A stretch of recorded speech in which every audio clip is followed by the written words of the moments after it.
la avalancha. No. Gritó Eragon al ver que la pared de la torre se derrumbaba con un clamoroso estruendo y enterraba a Roran y a otros 5 bajo una montaña de piedras de 6 metros de alto. Una oscura nube de polvo llenó el patio. Eragon había gritado con tanta fuerza que la voz se le quebró. Notó el sabor metálico de la sangre en la garganta y empezó a toser, doblándose sobre sí mismo. Vaedna. Consiguió pronunciar, haciendo un gesto con la mano. La densa nube de polvo gris se abrió emitiendo un sonido como el de la seda al rasgarse. Eragon pudo mirar hacia el centro del patio. Estaba tan preocupado por lo que le había sucedido a Roran que casi no se dio cuenta de la fuerza que había perdido al pronunciar ese hechizo. No, no, no, no. Decía. No es posible que haya muerto. No es posible, no es posible, no es posible. Como si por el mero hecho de repetirlo pudiera hacerlo realidad, Eragon continuó pronunciando mentalmente la frase. Pero cada vez que lo hacía, se trataba menos de una certeza o una esperanza que de una oración elevada a los cielos. Arya y unos cuantos guerreros bardenos se encontraban delante de él, todavía tosiendo y frotándose los ojos con las manos. Muchos de ellos continuaban agachados, como si esperaran una explosión. Otros miraban boquiabiertos la torre destrozada. Las piedras de la pared se habían desparramado por todo el suelo del patio, ocultando el mosaico. 2 habitaciones y media del segundo piso de la torre, y una del tercero, la habitación donde el mago había muerto de forma tan violenta, habían quedado expuestas a los elementos.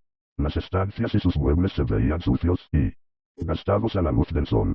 En su interior, unos cuantos soldados armados con ballestas se apartaban a 4 patas del precipicio ante el cual se habían encontrado de repente y, empujándose y dándose codazos, se precipitaban hacia las puertas para desaparecer en las profundidades de la torre del homenaje. Eragon intentó hacerse una idea de lo que debía de pesar uno solo de los bloques de piedra que habían formado el montón. Debían de ser más de 200 kilos. Si los elfos, Saphira y él trabajaban juntos, seguro que podrían levantar las piedras utilizando la magia, pero ese esfuerzo los debilitaría y los dejaría vulnerables. Además, tardarían demasiado tiempo. Por un momento, Eragon pensó en Glaeer, el dragón dorado tenía fuerza más que suficiente para levantar todas las piedras a la vez, pero en ese momento la rapidez era un factor esencial y tardaría demasiado en sacar el Dunari de Glaeer.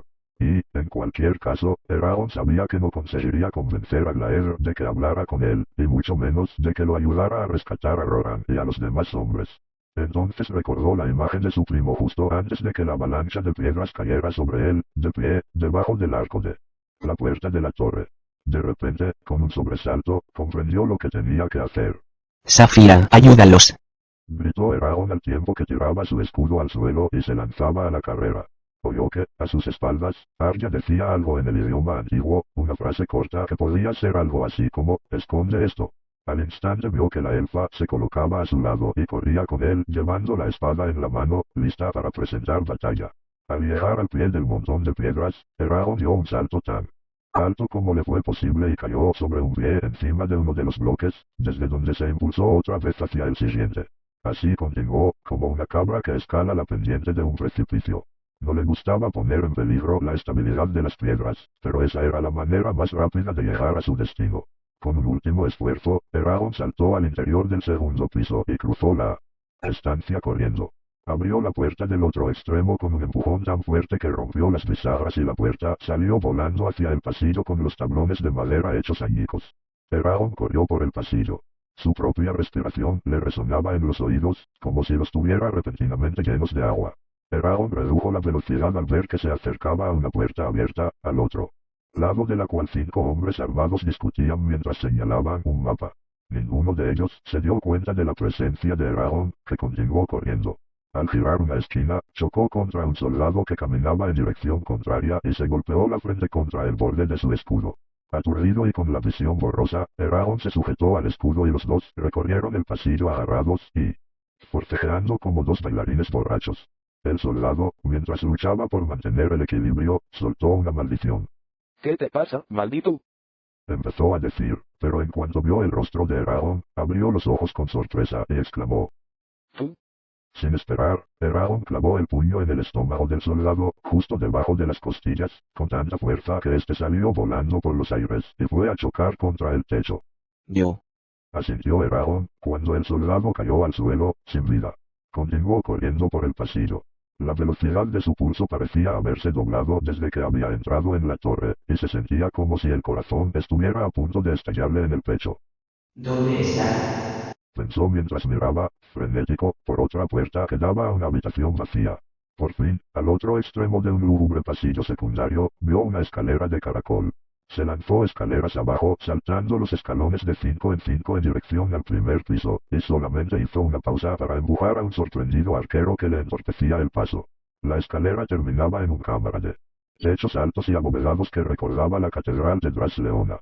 Eragon miró a su alrededor. Escudos, armas y banderines rojos colgados de las paredes, antorchas sujetas a soportes de hierro forjado, hogares de chimenea apagados, largas y oscuras mesas de caballete alineadas a ambos lados de la sala, y, a uno de los extremos de esta, una tarima sobre la que un hombre barbudo y vestido con una túnica se encontraba de pie ante un sillón de respaldo alto.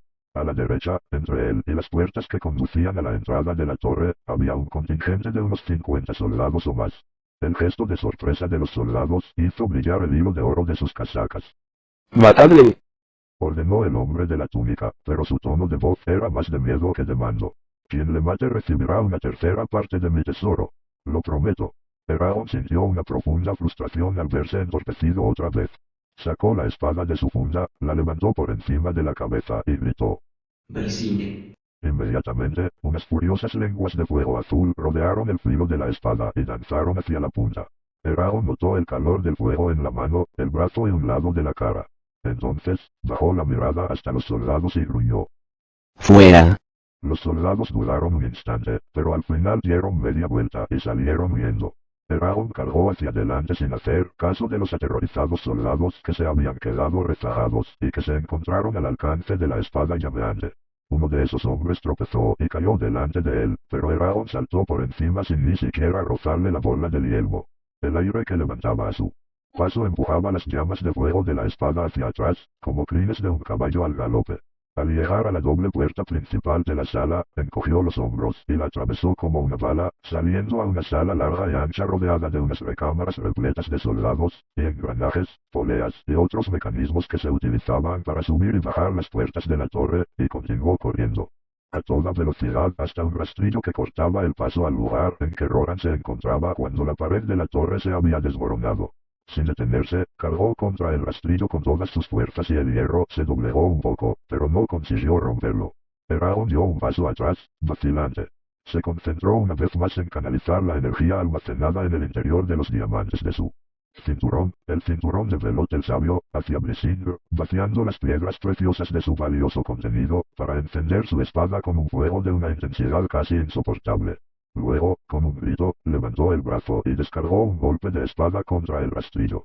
Una lluvia de chispas naranjas y amarillas lo roció, agujereando sus guantes y su casaca, y quemándole la piel. Un trozo de hierro derretido le cayó en la punta de la bota. Eragon se lo sacudió con un gesto brusco del tobillo. Dio 3 golpes, y una parte del rastrillo del tamaño de un hombre cayó al suelo. Los extremos recién cortados de la reja brillaban con un color blanco incandescente e iluminaban el área con una luz suave. Eragon dejó que las llamas de Brisingr se extinguieran y pasó a través de la abertura que acababa de hacer. Siguió el pasadizo hacia la izquierda, luego hacia la derecha y, de nuevo, a la izquierda. Ese pasaje había sido diseñado para hacer más lento el avance de las tropas que consiguieran acceder a la torre del homenaje. Cuando dobló la última curva, Eragon vio su objetivo. El vestíbulo, lleno de cascotes. A pesar de su visión de elfo, en esa oscuridad solamente era capaz de distinguir las formas más grandes, pues el derrumbe había apagado las antorchas de las paredes. Al acercarse oyó un extraño ruido de algo que se arrastraba, como si un animal torpe se abriera paso entre los cascotes de piedra. Naina. Dijo. Y una luz azul iluminó el espacio.